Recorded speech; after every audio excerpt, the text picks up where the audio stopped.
अक्सर यह देखा जाता है कि भगवान शिव की मूर्ति के सामने उनके मंदिर के बाहर शिव के वाहन नंदी की मूर्ति स्थापित होती है। नंदी बैल को पुराणों में विशेष स्थान दिया गया है। नंदी अपने ईश्वर शिव का केवल एक वाहन ही नहीं बल्कि उनके परम भक्त होने के साथ साथ उनके साथी, उनके गणों में सबसे ऊपर और उनके मित्र भी है। नंदी बैल को भगवान शिव के वाहन में तो सभी जानते हैं, लेकिन इन दोनों का मिलन किन परिस्थितियों में हुआ, किन परिस्थितियों में एक सामान्य सा युवक बैल के रूप में दिखने लगा और किन परिस्थितियों में नंदी शिव को परम प्रिय हो गए, इस बात पर कम ही लोगों का ध्यान जाता है। चलिए हम आपको बताते हैं नंदी बैल का आध्यात्मिक रहस्य। ब्रह्मचारी व्रत का पालन करते हुए सिलाद ऋषि को यह भय सताने लगा कि उनकी मृत्यु के पश्चात उनका पूरा वंश समाप्त हो जाएगा। इसलिए उन्होंने एक बच्चा गोद लेने का निर्णय किया। लेकिन सिलाद ऋषि किसी आम बच्चे को नहीं बल्कि एक ऐसी संतान को अपनाना चाहते थे जिसके साथ भगवान शिव का आशीर्वाद हो और वह असामान्य रूप से आध्यात्मिक हो। इसी उद्देश्य को पूरा करने के लिए सिलाद ऋषि ने भगवान शिव को प्रसन्न करने के लिए उनकी आराधना शुरू कर दी। सिलाद ऋषि की कठोर तपस्या की वजह से भगवान शिव स्वयं उनके सामने प्रस्तुत हुए और उन्हें वरदान मांगने को कहा। सिलाद ऋषि ने उनसे कहा, हे प्रभु, एक पुत्र की कामना करता हूँ। भगवान शिव ने उन्हें कहा, जल्द ही उन्हें एक पुत्र की प्राप्ति होगी। इतना कहते ही शिव अंतर्ध्यान हो गए।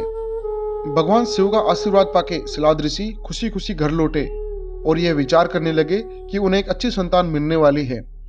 अगले ही दिन खेती करने के लिए जब वह खेत पहुंचे जहां उन्हें खूबसूरत नवजात शिशु मिला, वह शिशु बेहद आकर्षक तो था ही, उसके चेहरे पर एक अजीब सा तेज भी था। इतने में ही उन्हें एक आवाज सुनाई दी, यही तुम्हारी संतान है, इसका अच्छी तरह पालन पोषण करना। सिलाद ऋषि उस बच्चे को लेकर अपने आश्रम लौट आए और उसे बेहद प्रेम और स्नेह के साथ पालने लगे। इस बच्चे का नाम उन्होंने नंदी रखा, जो बचपन से ही आध्यात्मिक और अपने पिता का आदर करने वाला था। सिलाद अपनी इस संतान से बेहद प्रसन्न थे। सिलाद ने नंदी को वेदों के साथ साथ नैतिक शिक्षा का भी अच्छा ज्ञान दिया था। देखते ही देखते कुछ साल बीत गए।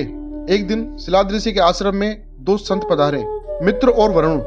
सिलाद ने अच्छी तरह से उनकी आवभगत की और उन्हें पेट भर भोजन करवाया। नंदी ने भी अपने पिता के कहने पर उन संतों का खूब ध्यान रखा और किसी भी प्रकार की शिकायत का अवसर नहीं दिया। ऋषि बहुत प्रसन्न थे, वह अपने साथ हुए व्यवहार से काफी संतुष्ट थे। ऋषियों के प्रस्थान करने से पहले सिलाद और नंदी ने उनका आशीर्वाद लिया। जब सिलाद ऋषि ने उन साधुओं को प्रणाम किया तब उन दोनों ने उन्हें लंबी और खुशहाल जीवन का आशीर्वाद दिया।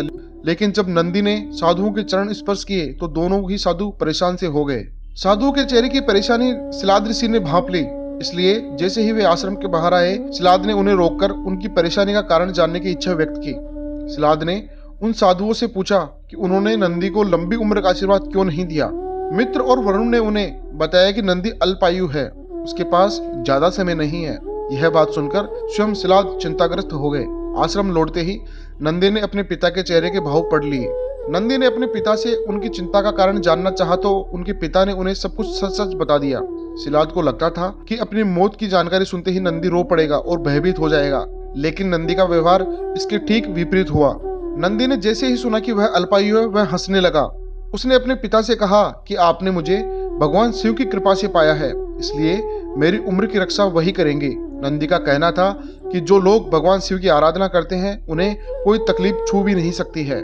और इतना कहते ही अपने पिता का आशीर्वाद प्राप्त कर नंदी भुवन नदी के किनारे तप करने चले गए। नंदी का तप इतना कठोर, आस्था इतनी प्रबल और ध्यान इतना मजबूत था कि शिव को प्रकट होने में ज्यादा समय नहीं लगा। शिव ने नंदी से आंखें खोलने के लिए कहा। नंदी ने जैसे ही अपनी आंखें खोली, उसके सामने दुनिया की सबसे खूबसूरत और आकर्षक शख्सियत खड़ी थी।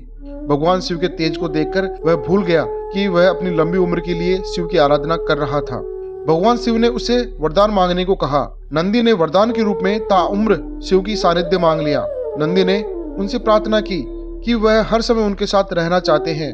नंदी के समर्पण से प्रसन्न होकर शिव ने नंदी को पहले अपने गले लगाया और उन्हें बैल का चेहरा देकर अपने वाहन, अपने दोस्त और अपने गणों में सर्वोत्तम के रूप में स्वीकार कर लिया। ऐसा कर नंदी ने न अपनी नियति को बदला बल्कि स्वयं अपनी नियति को अपने हाथों से लिख भी दिया। नंदी द्वारा शिव का साथ प्राप्त करने के बाद ही असुरों और देवताओं के बीच क्षीर सागर में समुद्र मंथन हुआ। इस मंथन में सबसे पहले हलाहल नाम का अत्यधिक घातक विष निकला, जिसकी एक बूंद भी सर्वनाश कर सकती थी। इस विष का गलत प्रयोग न हो इसलिए स्वयं शिव ने उसका पान कर लिया। वह विष अत्यंत घातक था, इसलिए उनकी अर्धांगिनी माता पार्वती यह नहीं चाहती थी कि इस विष की एक बूंद भी शिव के शरीर में प्रवेश करे, इसलिए पार्वती ने शिव के गले में ही उस विष को रोक दिया। इस विष की कुछ बूंदें जमीन पर गिर गई थी, जिन्हें स्वयं नंदी ने अपनी जीभ से साफ कर दिया। देवता और असुर दोनों ही नंदी को देखकर हैरान रह गए। नंदी ने जानबूझकर इस विष को क्यों ग्रहण किया, ये सभी यह सोच रहे थे कि शिव तो भगवान है, साथ ही उनके पास माता पार्वती का साथ भी है, लेकिन नंदी। इस पर नंदी ने उन्हें जवाब दिया कि जब उनके स्वामी ने इस विष को ग्रहण किया है तो उनका भक्त क्यों नहीं कर पाता। नंदी का यह समर्पण देखकर शिव भी प्रसन्न हुए और उन्होंने कहा कि नंदी मेरे सबसे बड़े भक्त के रूप में जाना जाएगा, इसलिए मेरी सभी ताकतें नंदी में भी रहेगी। अगर पार्वती की सुरक्षा मेरे साथ है तो वह नंदी के साथ भी है। इस घटना के बाद शिव और नंदी का साथ अत्यधिक मजबूत हो गया। शिव और नंदी के बीच इस संबंध की वजह से शिव की मूर्ति के साथ नंदी की प्रतिमा भी स्थापित की जाती है। ऐसा माना जाता है कि शिव तो हमेशा ध्यान में लीन होते हैं, वह हमेशा समाधि में रहते हैं, इसलिए उनके भक्त की आवाज उन तक नंदी ही पहुंचाते हैं। नंदी के कान में की गई प्रार्थना नंदी की अपने स्वामी से प्रार्थना बन जाती है और वह शिव को पूरा करने के लिए कहते हैं। नंदी की प्रार्थना शिव कभी अनसुनी नहीं करते, इसलिए वह जल्दी पूरी हो जाती है।